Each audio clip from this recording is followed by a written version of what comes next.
Aside from one season and some change of House of the Dragon, we've been given flop after flop, which is bizarre because this genre is tailor made. Instead of honoring these classics, we've been saddled with modernized takes on The Witcher, The Wheel of Time, and Lord of the Rings, where once we looked forward to seeing our favorite stories brought to life, now we dread it. That brings us to the Hyborian age of Robert E. Howard, the era of Conan, predating Tolkien's secondary world. For years, it's remained mercifully untouched since the misfire that was the 2011 Conan the Barbarian.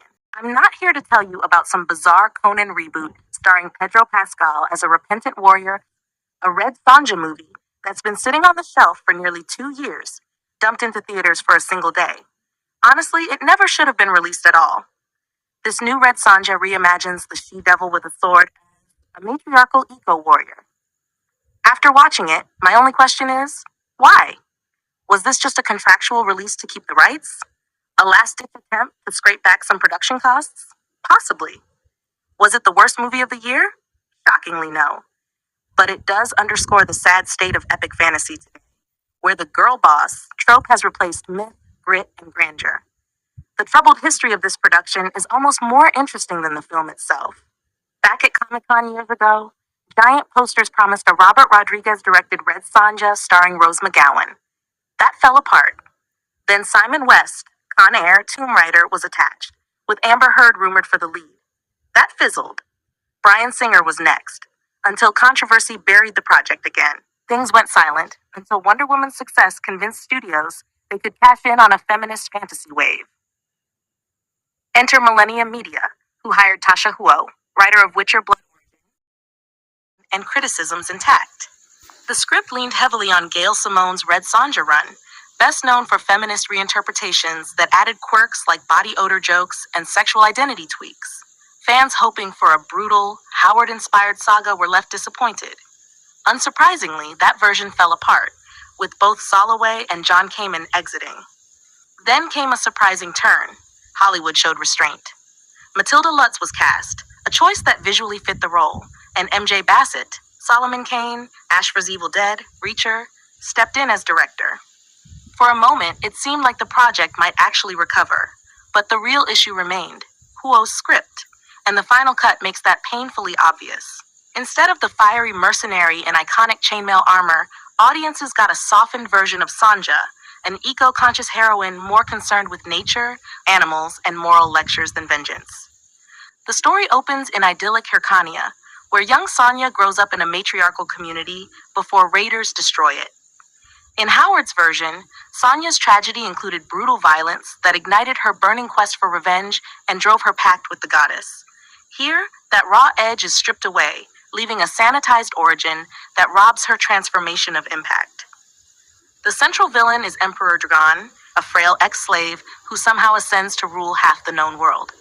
Classic fantasy would demand sorcery, brute force, or both to explain his rise. Instead, he's armed with half of an ancient techno-magical book, a device that could have fueled an interesting clash of science versus sorcery, but the execution is weak and unconvincing. The film's middle act drags. Sonja is captured, trained as a gladiator, and reluctantly placed in her metal bikini, though not without a self-aware jab at the costume itself. Her fellow gladiators look less like hardened killers and more like a high school faculty on a team-building retreat. When a Cyclops finally appears, the movie squanders the moment. Rather than an epic showdown, Sonja simply removes its control collar and sets it free. No fight, no spectacle, just a quick exit, almost certainly the result of budget limitations. By the time Sonja finally receives her long-awaited goddess blessing, the moment feels flat. Instead of a fiery transformation, we get a bad wig, some smeared makeup, and a metal skirt replacing the iconic look. She rallies what's left of her people and her gladiator allies, but the so-called climactic battle never lands. Emperor Dragon and his unhinged partner end up killing each other before Sonja even gets the chance to deliver justice.